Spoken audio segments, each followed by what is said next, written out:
Koumassi, boulevard de l'Unité. Le Premier ministre Patrick Hatchi a pris part, ce jeudi 16 décembre 2021, à la cérémonie de lancement de l'adressage des voies et des portes du district d'Abidjan. Selon lui, cela constitue une première historique pour notre nation, symbole de sa renaissance sous l'égide du président de la République, Sem. Alassane Ouattara. Et d'affirmer qu'Alassane Ouattara est l'incarnation de la marche de la Côte d'Ivoire vers la modernité et le progrès pour l'ensemble des Ivoiriennes et des Ivoiriens. Ci-dessous l'intégralité de son allocution. Je suis très heureux de participer aujourd'hui, en votre compagnie, à la cérémonie de lancement de l'adressage des voies et des portes du district d'Abidjan, une première historique pour notre nation, symbole de sa renaissance sous l'égide du président de la République, Sem. Alassane Ouattara, incarnation de sa marche vers la modernité et le progrès pour l'ensemble des Ivoiriennes et des Ivoiriens. À cette occasion, je voudrais exprimer mes sincères remerciements aux membres du gouvernement, aux ministres-gouverneurs du district d'Abidjan, aux maires de la commune de Koumassi, aux députés, aux maires et à l'ensemble des autorités, pour leur présence à cette cérémonie qui consacre le début d'une opération capitale, attendue depuis de longues années. Je salue également la présence de Madame la représentante de la Banque mondiale pour le soutien déterminant apporté par son institution à la réalisation de ce projet stratégique. Permettez-moi enfin de faire une adresse particulière au ministre de la Construction, du Logement et de l'Urbanisme, M. Bruno Cosne, cheville ouvrière de ce projet. Je voudrais saluer son engagement absolu à faire de cette ambition historique, une réalité enfin tangible, afin d'améliorer le cadre de vie de nos populations, la fluidité de la vie urbaine et celle tout aussi importante de la vie économique à Abidjan, pour laquelle l'adressage des voies sera un puissant accélérateur. Mesdames et messieurs, sous l'impulsion du président de la République et de sa vision 2030 pour la Côte d'Ivoire, notre pays s'engage dans une modernisation résolue de ses structures urbaines, avec le développement de nos régions autour de métropoles territoriales puissantes et dynamiques, tout en continuant à faire d'Abidjan une capitale économique contemporaine, performante et rayonnante.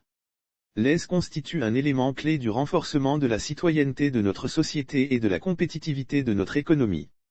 Des rues fait partie de ces incontournables de l'écosystème des villes modernes, qui donnent aux habitants, aux visiteurs et aux opérateurs économiques, les informations de base qui facilitent l'ensemble des activités qui les concernent. Oui, donner des adresses constitue un élément clé du renforcement de la citoyenneté de notre société et de la compétitivité de notre économie. Qui parmi nous en effet n'a jamais été confronté à un déplacement sans possibilité d'indiquer avec précision la destination? Qui n'a jamais connu de difficulté à renseigner des adresses de domicile ou d'entreprise dans le cadre d'un processus administratif? Ces questions simples montrent à quel point il est important de concrétiser l'adressage des rues, afin de donner à chaque personne vivant dans le district, un référentiel qu'il peut utiliser ici et partout dans le monde. S'orienter dans la ville, faire connaître son entreprise, bénéficier des services publics essentiels y compris des services de secours. Ce sont là des améliorations si évidentes et précieuses dont nous nous sommes si longtemps passés et bien trop longtemps privés. Et c'est pour cette même raison que le chemin stratégique que nous inaugurons aujourd'hui à Abidjan sera progressivement déployé dans l'ensemble des grandes aires urbaines du pays, parce que la modernité d'une nation et de ses villes se doit d'être partagée partout, pour tout et partout.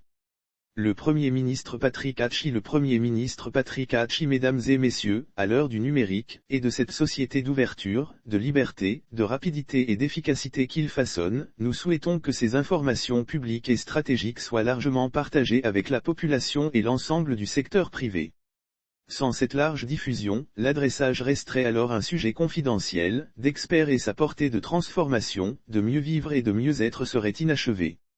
C'est la raison pour laquelle j'ai demandé aux différentes administrations de tout mettre en œuvre pour partager leurs données, 2. Intégrer l'adresse dans leurs procédures et 3. Diffuser largement les fichiers d'adresse avec le secteur privé.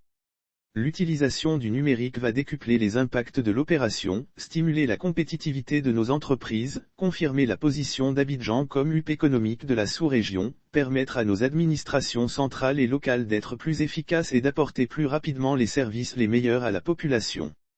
Je parle ici des services essentiels, l'eau et l'électricité, mais aussi ceux du cadastre, de la gestion foncière, de l'état civil, de la justice, et bien entendu de la sécurité, des biens comme des personnes. Je parle aussi de l'organisation des secours, en cas de maladie, d'incendies et de bien d'autres situations qui exigent une présence rapide, efficace et donc géolocalisée des secours. Mesdames et messieurs, conformément à la volonté affichée du chef de l'État, son Excellence le Président Alassane Ouattara, ce service devra être accessible à tous d'ici 2023 dans toute la ville d'Abidjan, dans un objectif d'équité et de réduction des inégalités. Je me réjouis également que l'enjeu de la dénomination des voies ait été pris comme un élément clé du succès du projet, de l'adhésion des populations et du rayonnement de notre ville, comme de notre pays. Oui, ce projet est l'occasion unique de valoriser la richesse de notre patrimoine culturel et historique, naturel ou artistique. De célébrer aussi les noms et les prénoms des femmes et des hommes qui ont façonné la terre d'Eburnie et fait l'honneur de notre République, de la marche vers son indépendance à son rayonnement continental et international actuel. Et dont le patronyme, gravé au coin de nos rues, écrit sur les lettres, les colis ou les correspondances, incarnera pour les générations futures ces valeurs humaines, ces comportements exemplaires, ces figures éternelles, à connaître, méditer, suivre et reproduire. Ce projet complète enfin les autres chantiers ambitieux et structurants en cours dans le Grand Abidjan, menés avec le soutien de l'ensemble de nos partenaires, parmi lesquels la Banque mondiale joue un rôle clé. En effet, nous avons mobilisé pour conduire ce projet des moyens importants, des ressources propres et un prêt de 10 milliards de francs CFA a été souscrit auprès de la Banque mondiale, qui nous permet par ailleurs de financer de grandes infrastructures de transport comme la réalisation de la section 2 de l'autoroute de contournement d'Abidjan entre Anyama et le PK24, et des installations logistiques permettant de décongestionner le trafic logistique lié au port.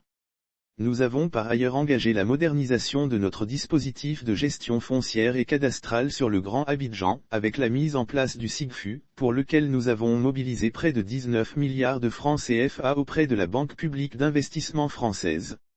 Mesdames et messieurs, Abidjan change. Abidjan renaît. Abidjan avance. À l'instar de la Côte d'Ivoire, en une décennie, grâce au leadership du président de la République et à l'engagement des Ivoiriennes et des Ivoiriens, nous avons changé d'époque, tourné la page des errements d'hier, décidé d'écrire celle d'un avenir nouveau. Oui, nous avons fait le choix de l'unité et de la modernité. Du travail et du progrès. Nous avons fait le choix de transformer, chaque jour, chaque semaine, chaque mois, Abidjan en une véritable capitale économique africaine, une perle des lagunes à nouveau admirée qui fasse la fierté d'un pays et soit le cœur battant d'un sous-continent. Et si nous voulons un Abidjan rayonnant, nous voulons aussi un Abidjan solidaire, conformément à l'ambition du projet de société du président de la République. C'est pour cela que nous sommes en train de restaurer les quartiers précaires, de raccorder tous les quartiers qui connaissaient encore des difficultés d'accès à l'eau et à l'électricité dans le Grand Abidjan, pour donner à cette transformation inédite, une dimension de progrès social et humaine toujours plus puissante, qu'il nous faudra porter avec le même engagement dans l'ensemble de nos métropoles régionales, tant l'espoir que nous faisons naître ici doit être partout partagé.